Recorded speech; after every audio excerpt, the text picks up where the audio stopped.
Oh, man, I hate Mondays. Nah, man, it's Tuesday.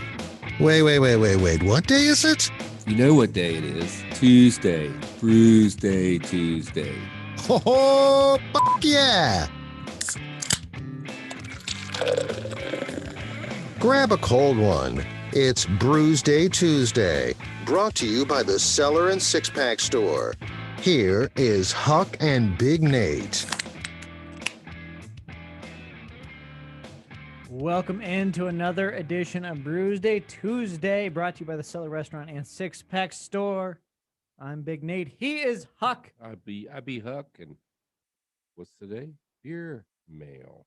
Mail time. The mail's here. Here's the mail, it never fails. It makes me want to wag my tail. When it comes, I want to wail.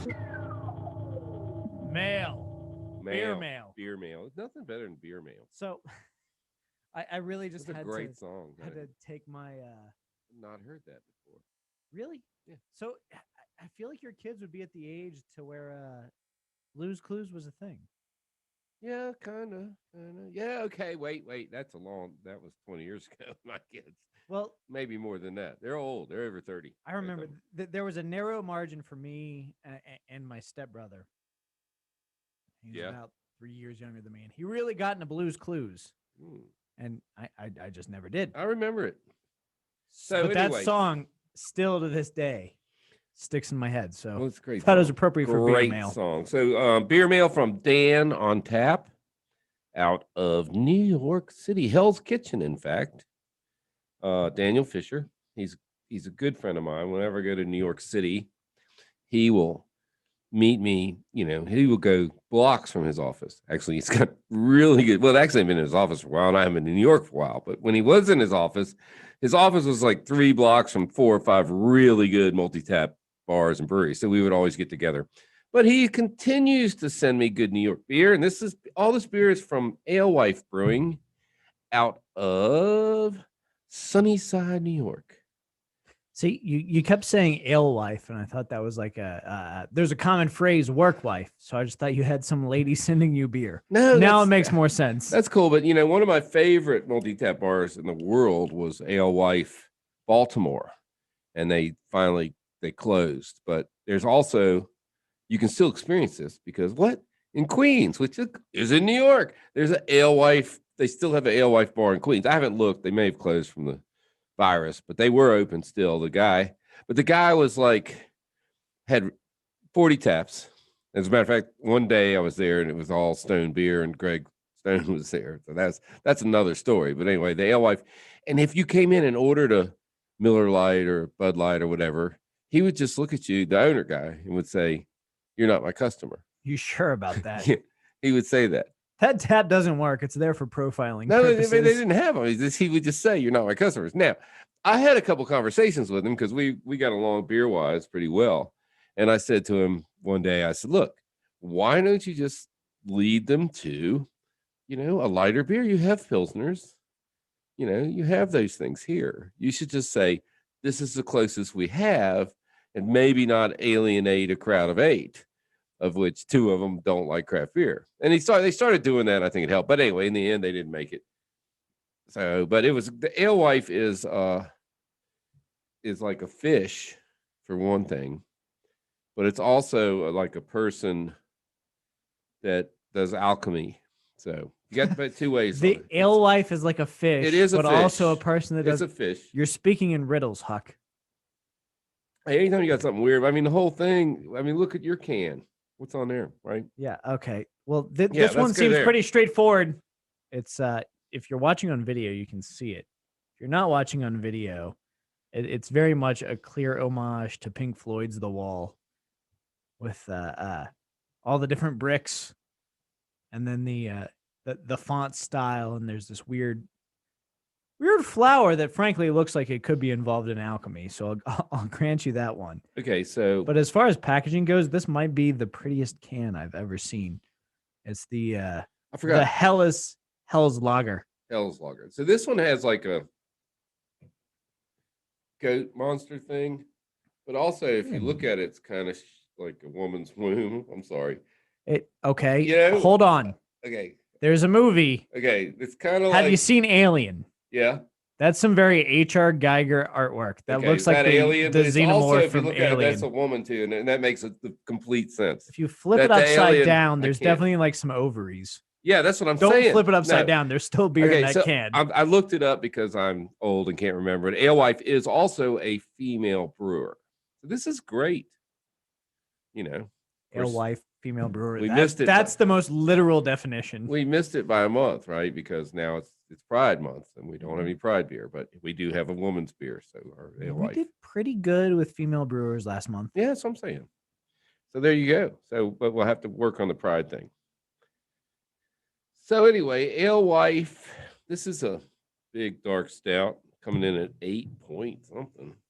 Shouldn't have to read 8.6. It's a complete Huck session, but this one has a twist. Hot peppers. Are there so I'm gonna ask, and I don't want to necessarily spoil anything. Is there chocolate in there as well? No. Cinnamon, red pepper, and pretzels. Okay, I can see the pepper in that combination. I would have guessed chocolate. No, it's no chocolate notes at all. This is basically a really dry stout, which for high alcohol, somebody did a good job.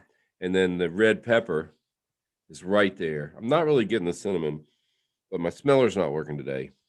And then what was the other thing? You got COVID. Pretzels. Again. I'm getting the pretzels. Yeah, I've had COVID for years. So you're getting the pretzels and the pepper, but not. Yeah, I'm not really getting the cinnamon. I'm not getting the Fireball. Sorry, Nancy, but that's other people call it cinnamon. Yeah. Well, not only that, we'll go off on a tangent here because that's what we do. The cinnamon and Fireball, I feel, is like fully synthetic. Oh yeah, because I've never had cinnamon taste that way. It's more akin, and it's probably in the name, but you remember those like atomic fireballs? They were the little spicy jawbreakers. Yeah, those never tasted like what cinnamon ever actually tasted like to me. No, but where my office used to be at Kessler Contracting, they had a bowl of Fireballs, and every day I went in there, I would get a Fireball. As my kid treat, Fireball. I still like them. Such a good candy. It is. I also like the hot tamales if you want to chew it a little. Yeah, the hot tamales, they pull my fillings out. Well, they'll do that. The gumminess will stick. That's for sure. Yeah, I mean, I'm just saying. So anyway, New York City is a wonderful place to drink beer. It's just a wonderful place. I haven't been there in a while, but I've only had one experience in New York City drinking beer, and I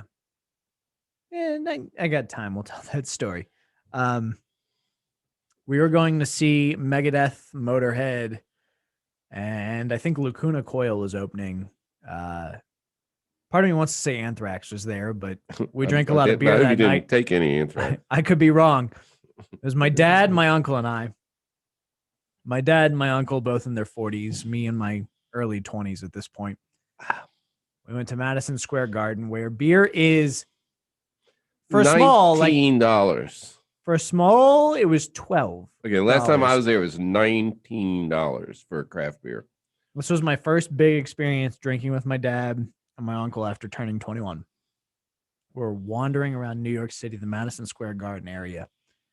Get into the show. We start off at the Sparrows because if you're going to New York City, you got to get a New York slice. No, and Dad you got to go to Frank's Pizza. Come on, we went to Sparrows, the real Frank's Pizza, and that was strike one against that trip. Yeah, Sparrows. No, we had a beer at Sparrows. Went to Madison Square Garden, got into the show, and between the three of us, we probably drank 24 beers of the smalls. And they had these souvenir cups, and my dad is a sucker for souvenir cups. So as the beers kept pouring, we kept getting more and more souvenir cups. I had 2 huge stacks. My uncle had a stack. The show ends. Now we're kind of hungry. What do? We wander to a Subway. Yeah, the whole trip. None of it was a good. What is wrong with you people? To New York City. You might as well have gone to the mall. It was terrible. I'm just saying. It was fun, and I have these memories now. Where'd you eat Sparrows? We did it so wrong. We did Sparrows and Subway. No, my dad had too much beer and fell asleep in his sub. So that was something. Then we went to another bar. We were staying in Jersey City. We went to another bar in Jersey City that didn't close for a few more hours, kept drinking beer and drinking beer. I don't know how many we had. I know we had at least 24 of those souvenir cups. You know how many we came home with? None. None, yeah. You forgot them. Because in the hangover state, we were all in the next day. We left them in the hotel room. So some lucky housekeeper has a new set of dishware. I was incorrect. It's Ray's Pizza that you get in New York City. And they make like a New that York doesn't style. matter. You don't go to Sparrow's. I know, but listen, they make a pizza. And then after they make like a pepperoni pizza, they take ricotta cheese in a big spoon and they throw it across it in like a meteor shower. And it makes these stripes of it. It's the best pizza ever. But don't go to the one that says the original Ray's Pizza, because the original doesn't have to say so, right? Yeah. So you know that the guy is saying, it's like, Elf, the guy's the greatest cup of coffee in the world. You made Congrats, it. you did it. Yeah. Same thing. If this says the original Ray's Pizza, it's not, because the original Ray doesn't care. He doesn't give a huck. Well, I always think of Gallagher. And his he's smashing watermelon. What's he doing? Well, no, Gallagher, his brother, like completely stole the Gallagher thing out from under him, and then like promoted himself as the original Gallagher. Oh yeah, okay, same thing, right? Yeah. Right. Okay. So, and then sub-wise, I mean, there's so many grinder places in New York City. Where's that deli, Cat's Deli, where the scene from where she does the orgasm scene?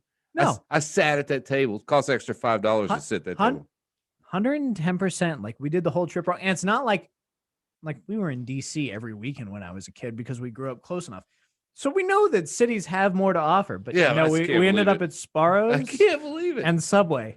And it's still like been my biggest regret is I still want to go to a New York deli, very much so, because yeah. And there's so much in New York. I mean, there's the Blind Tiger, which is 30, 40 taps and music. They're a little snotty there.